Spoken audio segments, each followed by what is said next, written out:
Hello, welcome to another episode of Real Rich Advice.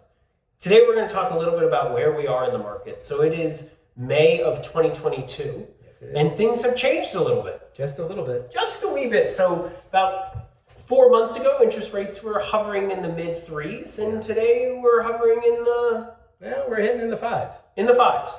So that's definitely had a small impact on the market. Shouldn't be understated, but it's also not been devastating either.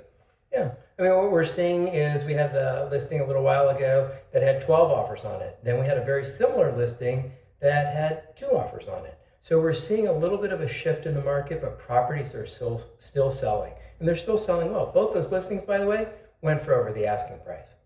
So what we're seeing, if you're a buyer, is it's actually a pretty good time. Yes, Remember, you can always refinance. So if you're buying right now in an elevated interest rate or what you perceive as elevated, because of course historically we're still within normal limits. I remember when I started in this business, we'll just say many years ago, interest rates were in the teens. What's also might become more appealing to people is adjustable rate mortgages. That's going to come back because with the fixed rates being a little higher than everybody's used to, there's a good chance that you can get an adjustable rate. Maybe it's a 5-year, 7-year, 10-year adjustable, and that'll get the rate a little lower for you. And as Jordan said, you can always refinance down the road.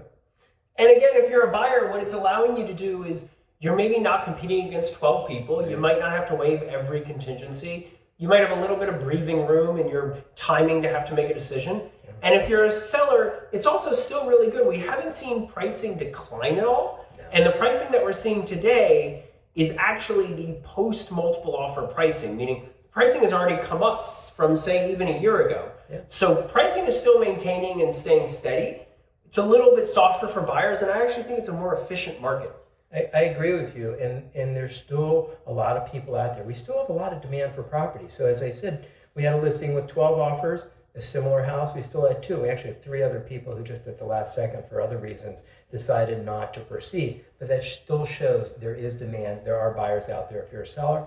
But if you're a buyer, you might not have to get caught in some crazy escalation bidding on these properties today. Not to say you won't see properties still in the news with crazy bidding wars. Always. There was that famous house in Virginia that had a squatter that sold for $800,000. Those are still always out there and always will be, even in the most depressed market. Yeah. But we just wanted to check in, give you a little bit of a market minute here. Another episode of Real Rich Advice. We'll talk to you again later.